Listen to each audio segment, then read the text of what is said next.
نبی کریم صلی اللہ علیہ وآلہ وسلم نے فرمایا، اور لمبی حدیث ہے، برا بن عازب رضی اللہ تعالیٰ اس کے راوی ہیں، کہ نبی کریم صلی اللہ علیہ وآلہ وسلم کسی جنازے میں تھے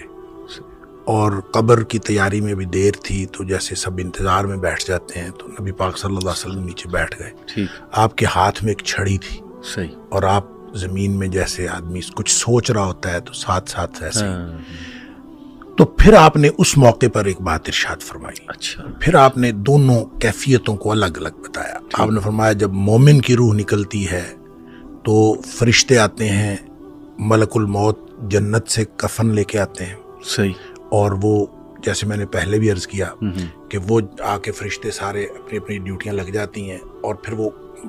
اس کے کان میں آ کے کہتا ہے ایتھا النفس الطیبہ، اے پاکیزہ روح نکلو، اخرجی الی مغفرت من اللہ و رضوان، سبحان اللہ کی مغفرت اور اللہ کی خوشنودی کی طرف نکلو۔ اللہ تو پھر وہ تو فوراً نکلتی ہے نا، مطلب اس کا مطلب وہ تو خوش ہوتی ہے، وہ تو نکلنے کے لیے پھر دیر ہی نہیں لگتی، اور وہ جیسے پانی کی مشک بھری ہوئی ہے تو بند کھول دیا جائے، تخرج تسیل کما تخرج القطرۃ من فی السقا، وہ نکل جاتی۔ تو دوسرا جو ہے، جب وہ مومن کے علاوہ کافر اور منافق کی موت کے لیے جب فرشتے آتے ہیں تو نبی کریم صلی اللہ علیہ وسلم نے فرمایا وہ جہنم سے بدبودار کفن لے کے آتے ہیں۔ اب اس طرح ڈیوٹیاں لگ جاتی ہیں، سب بیٹھ جاتے ہیں، تو وہ جو ملک الموت ہے وہ اس کے کان میں آ کے کہتا ہے ایتھا النفس الخبیثہ، اے ناپاک روح نکلو، اخرجی باہر نکلو، الی سخط من اللہ و غضب، اللہ کی ناراضگی اور اللہ کے غضب کی طرف نکلو، اللہ کی ناراضگی اور اللہ کا غضب تیرا انتظار کر رہا ہے۔ آپ اندازہ کریں جس کو یہ کہا جائے اور ادھر دنیا میں پڑے ہوئے اس کو یہ خبر مل جائے کہ اللہ کی ناراضگی اور اللہ کا غصہ میرا انتظار کر رہا ہے، تو وہ کیوں نکلے گی؟ جی ہاں۔ پھر نبی پاک صلی اللہ علیہ وسلم فتفرق فی جسدہ، وہ پھر جسم کے اندر چھپتی پھرتی ہے،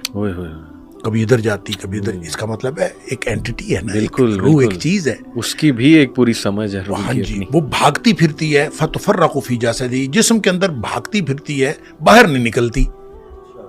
تو پھر فرشتے جو ہیں وہ فینزعہ، وہ پھر اس کو کھینچ کر نکالتے ہیں، اللہ اکبر۔ اور پھر اس کی جو نبی پاک صلی اللہ علیہ وسلم نے مثال بیان فرمائی، کما ینزع الصفود من الصوف المبلول، جس طرح سے گیلی اون ہو اور اس کے اندر گرم سلائی لوہے کی رکھ دی جائے اور پھر اس کو کھینچا جائے ایک طرف، ظاہر روئی وہ اون جو چمٹ جائے گی، تو اس کو ایک طرف سے کھینچیں گے تو وہ تو تار تار ہو جائے گی۔ فرمایا اس طرح فرشتے جو ہے اس کی جان نکالتے ہیں۔ قرآن